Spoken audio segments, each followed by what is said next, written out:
In the late autumn of 1838, when the last copper leaves clung stubbornly to the hedgerows and the fog lay heavy upon the moors, Wynthorpe village stirred with quiet anticipation.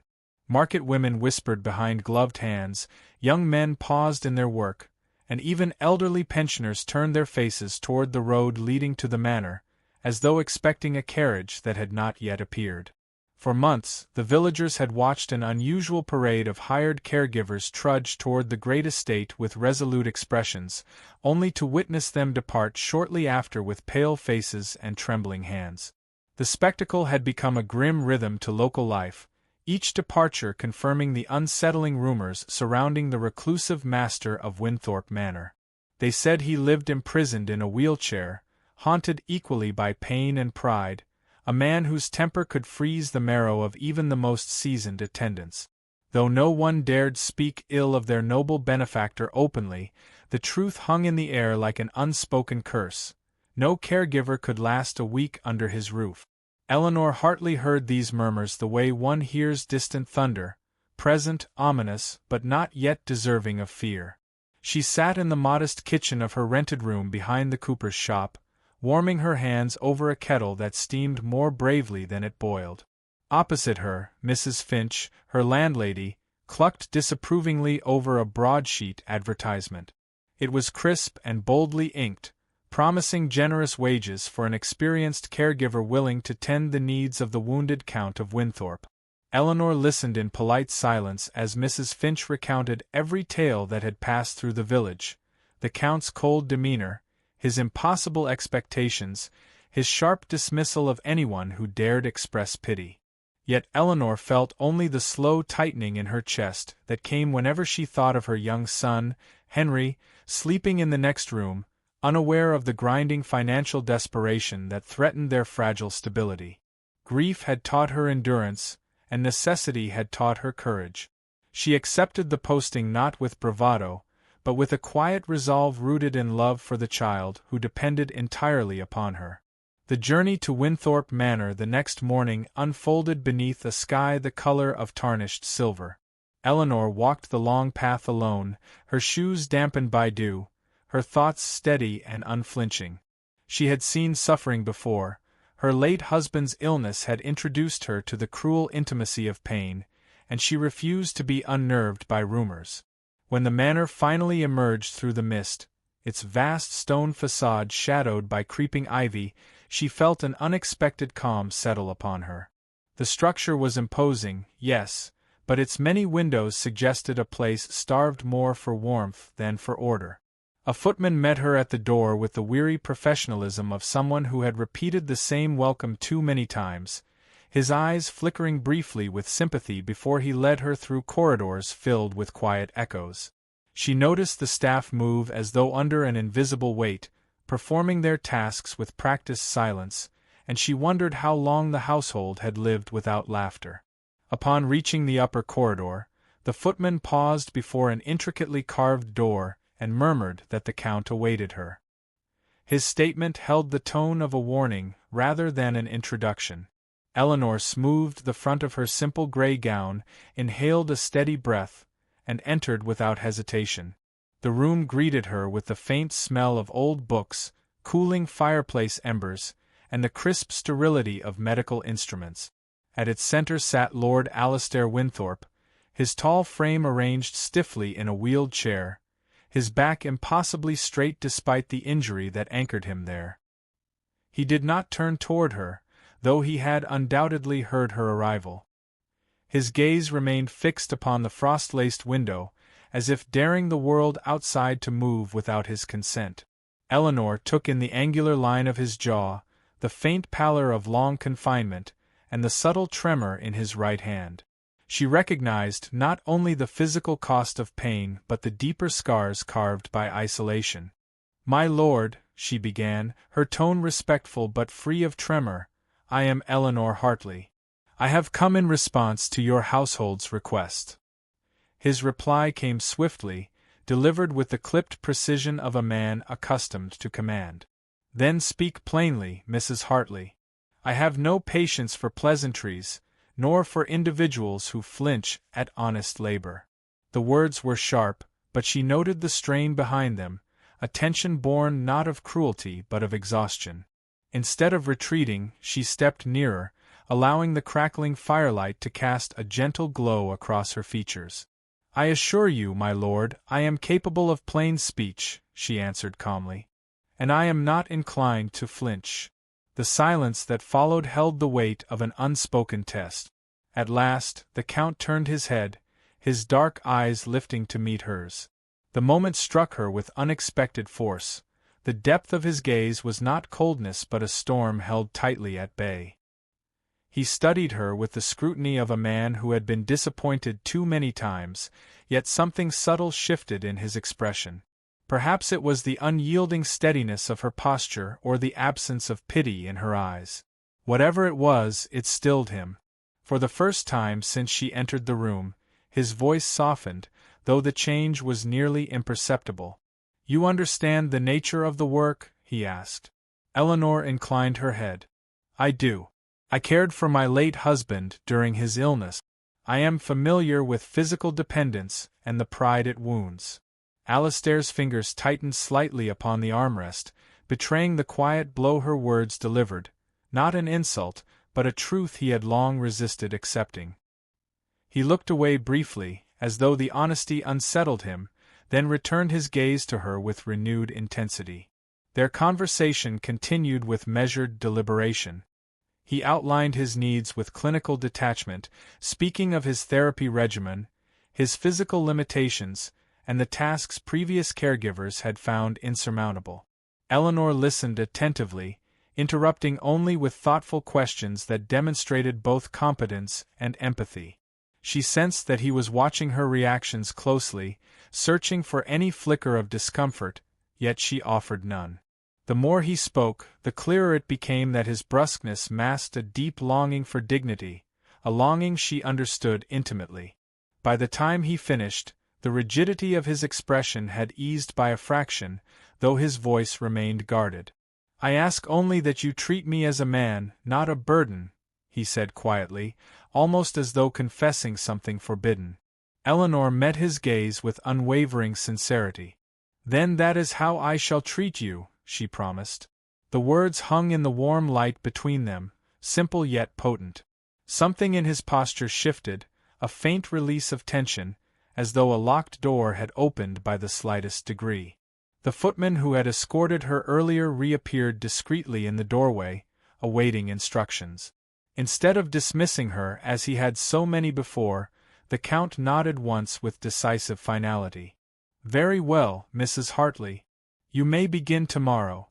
Eleanor offered a gentle curtsy and turned to leave, aware that the moment marked more than the acceptance of employment.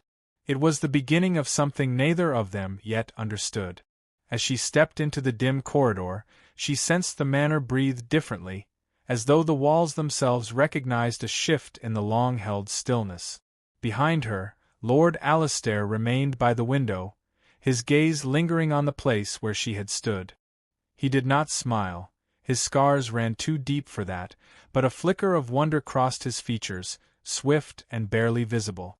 And though the evening shadows gathered around the manor, it felt, for the first time in months, that dawn might yet return. Eleanor began her new duties the following morning beneath a sky soft with pale winter light. The manor, still half asleep, stirred only with the faint rustle of servants preparing for their day. As she crossed the corridor to the Count's chambers, she noticed the way the staff observed her, cautious, curious, perhaps already preparing themselves for another swift departure. Yet her steps remained steady. She had survived grief, hardship, and the precariousness of widowhood. The manor's gloom could not intimidate her. When she entered Lord Alastair's rooms, he was already awake, seated near the hearth with an unread book resting on his knee. His expression held the same impenetrable reserve as the previous day, but something else lingered as well, an unmistakable flicker of expectation. He greeted her with a curt nod, as though acknowledging an agreement that extended beyond employment. Without delay, she began her work, guiding him through the motions of his morning routine with quiet precision. Though the tasks were intimate, adjusting his posture, assisting with garments, easing the stiffness of his limbs. She performed them with the kind of competence that neither startled nor offended him. He watched her carefully, testing her composure, yet her expression never shifted from calm attentiveness. Slowly, his shoulders relaxed, and a breath he did not realize he had been holding escaped him in a barely audible sigh. By mid-morning, she had arranged his therapy exercises, setting the room with a practicality that revealed experience rather than assumption. Alistair's jaw tightened as she prepared the supports. "Most find this tedious," he said, though the statement carried more vulnerability than irritation. "I do not," she replied simply. "Repetition is the foundation of progress, even when progress appears still." Her words held no trace of condescension, only an understanding shaped by her own past. He nodded once, accepting her steadiness with surprising willingness. Their sessions unfolded with determined silence. Eleanor guided his movements with gentle firmness, offering adjustments without commentary, allowing him to maintain authority where he could. She noticed the slight tremor in his arm when he reached forward, the clenched jaw that betrayed rising pain, the way his eyes flickered downward whenever he faltered. When his hand slipped from a support beam and landed hard against the armrest of his chair, he stiffened with humiliation. She reached out instinctively, steadying him before he could retreat behind the wall of pride he so often hid behind. For a brief moment, her hands rested over his, her touch no more than a whisper of reassurance, yet it stilled him entirely. "Do not apologize," she said gently when he opened his mouth to speak. "Your strength is not measured by perfection." His gaze met hers, and the firelight reflected something softened, something almost fragile. He looked away after a moment, but not before she saw gratitude flicker across his expression. Word of the new caregiver's composure spread quietly, drifting through the manor like an unexpected current of fresh air. The staff observed her with cautious optimism as she walked the halls with unhurried purpose. Even young Henry, who had been invited to spend his days in a small activity room to avoid disturbing the household, sensed the shift. Eleanor noticed the subtle signs of change: fewer abandoned trays outside the Count's door, a more harmonious rhythm among the servants, and a faint, nearly invisible easing in the tension that had once filled the corridors. Over the following days, Alistair's trust in her deepened, though he would never have spoken the sentiment aloud. She became accustomed to the nuances of his moods, the curt tone that masked pain, the fleeting impatience that disguised loneliness, the rare, quiet hum of approval when she adjusted his chair just as he preferred. Their conversations remained reserved, yet steadily grew more genuine. He asked about her son, her late husband, her previous work, though always with careful restraint. Eleanor answered with honesty, though she offered only what she deemed appropriate, preserving the boundaries he seemed reluctant yet grateful to maintain. One afternoon, while she sorted through his bookshelves at his request, organizing them by subject rather than the chaotic arrangement left by previous attendants, she found him watching her with a contemplative expression. "You do not fear me," he said suddenly. The remark, though abrupt, was not unkind. She turned, meeting his gaze. "There is nothing to fear," she replied. "Pain can sharpen a man's temper, but it does not define his character." He looked away, his throat tightening at her words. No one had spoken to him with such unadorned sincerity since before the injury. Later that week, during a difficult therapy session, Alistair attempted a new exercise requiring him to shift his weight forward using the strength remaining in his torso. His determination, though fierce, exceeded his body's ability. As he leaned, his balance faltered violently, and he crashed into the side of his chair with a force that rattled the nearby table. A flush of humiliation colored his cheeks, and he snapped, "Enough." Eleanor did not recoil. Instead, she moved closer, her voice low and steady. "You are allowed frustration, my lord. But do not allow it to halt your progress." Her calmness halted the spiral of anger gathering within him. Almost reluctantly, he nodded, and they tried again, slowly, carefully, with pauses when needed. For the first time since her arrival, he permitted himself to lean slightly upon her for support, trusting that she would not let him slip. As the days passed, a delicate shift wove itself into their routines. Eleanor found that he listened more closely to her suggestions, responding with small gestures of cooperation that had once seemed impossible. He allowed her to adjust his shawl when the drafts chilled his shoulders. He accepted her recommendation for a more ergonomic hand brace. He even permitted her to read aloud to him on evenings when pain restricted his movement, though he claimed it was merely an efficient way to review correspondence. She did not challenge the excuse. It was during one such evening that an unexpected moment nudged their fragile connection into deeper territory. A winter storm gathered beyond the windows, its wind pressing against the glass with restless insistence. The fireplace crackled softly, casting shifting lights across the room. Eleanor was reading from a volume of accounts when a sudden gust slammed a shutter outside, causing her to startle. Before she could recover her composure, she felt the Count reach outward, instinctively, almost protectively, as though intending to steady her. His hand brushed her sleeve before falling back into his lap. The contact was brief, uncertain, yet meaningful. She glanced at him, startled by the spontaneous gesture. He looked away, his stoic facade pulling taut, though the faintest flush crossed his features. The storm intensified, and the household grew restless. A crash echoed from outside, followed by hurried footsteps in the corridor. Eleanor set down the ledger and moved swiftly to the window. A beam from the east veranda had collapsed under the force of the wind, scattering debris across the courtyard. Without hesitation, she checked the room carefully, ensuring no damage had reached the Count. He watched her movements with quiet scrutiny, his expression composed but undeniably touched by her concern. Later, when the storm calmed to a low rumble, Eleanor found herself seated beside him, both of them silently absorbing the lingering tension. He broke the quiet with an unexpected admission. "I am accustomed to people attending to duty, Mrs. Hartley," he said. "I am not accustomed to concern." She regarded him steadily. "Every life has value," she answered. "Yours is no exception." His gaze met hers, and the moment held a depth neither dared articulate. The distance between their stations remained, but something intangible had begun to bridge it. As the evening drew to a close, she adjusted his blanket before extinguishing the lamp. He watched her hands move with gentle certainty, and a rare warmth touched his voice as he murmured, "Your presence has altered this household more than you realize." She paused in the doorway, surprised by the sincerity in his tone. "I am only doing my duty, my lord," she replied softly. But he shook his head, the slightest smile tugging at the edges of his usually solemn expression. "No," he said quietly. "You are doing far more."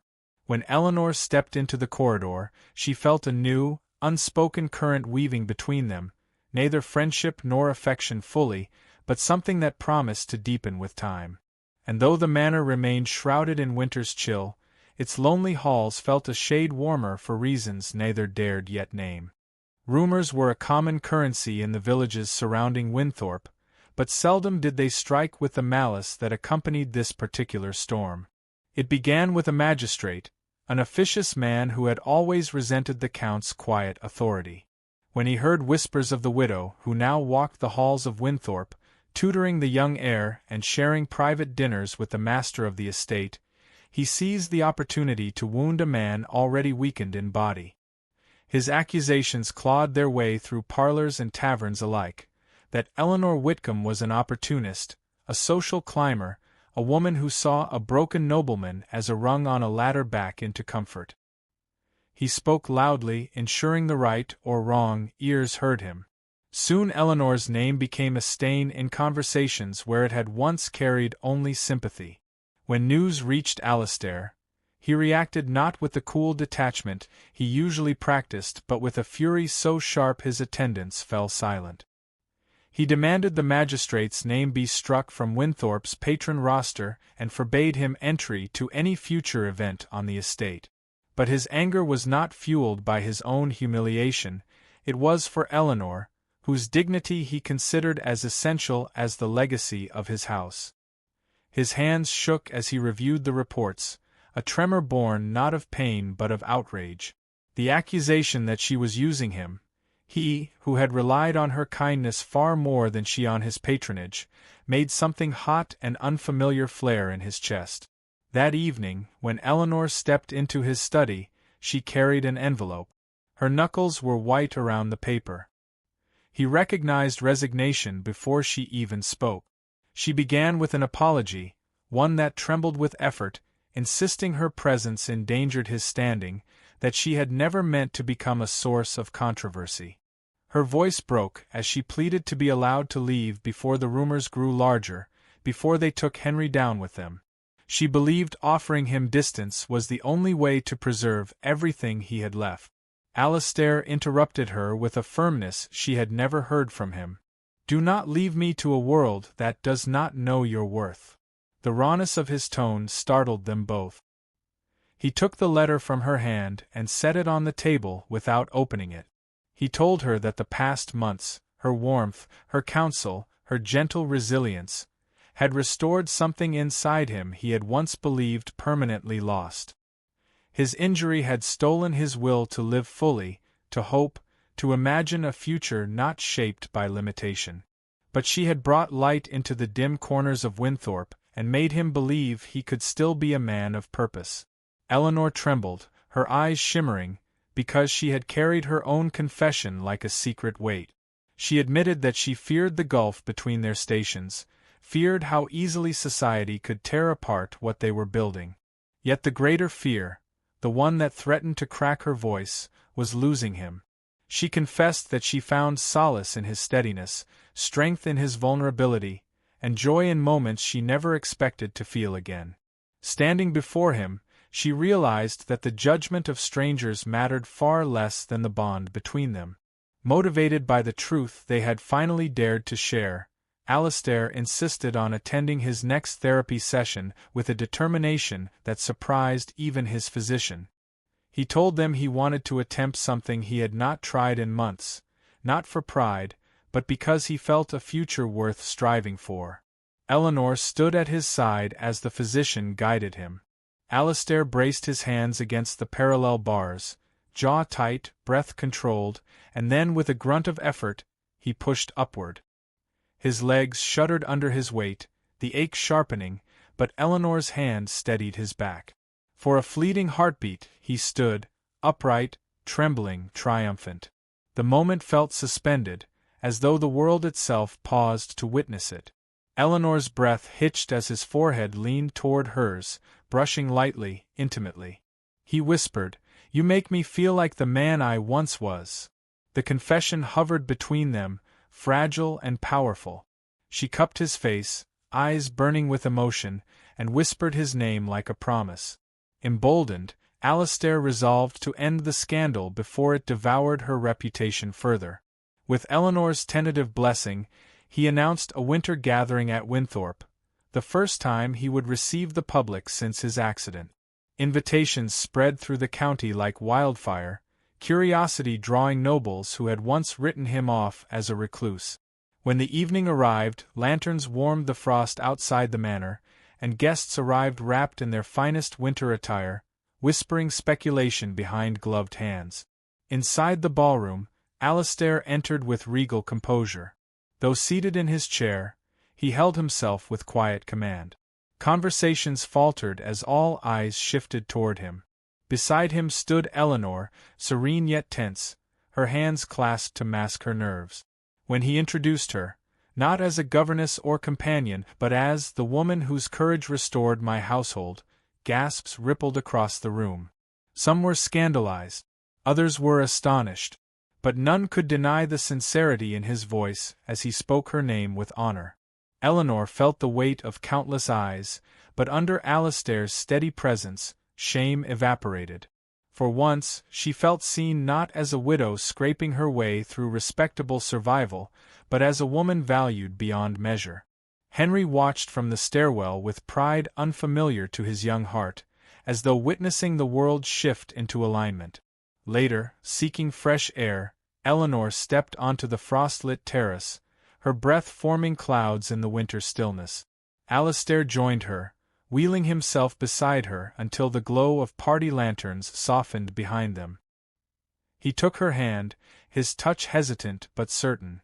The frost glittered like 1,000 tiny stars as he confessed he no longer wished to shape his life around what society permitted or forbade. He asked not for a promise born of obligation or pity but for a future defined by partnership. His voice shook slightly as he asked whether she could imagine walking the uncertain path ahead with him, not as an act of charity, but of love. Give me text prompt 4. Images of 6 important points in story in order according to 2 each section. Give detailed prompts. Must mention ages of characters in every image.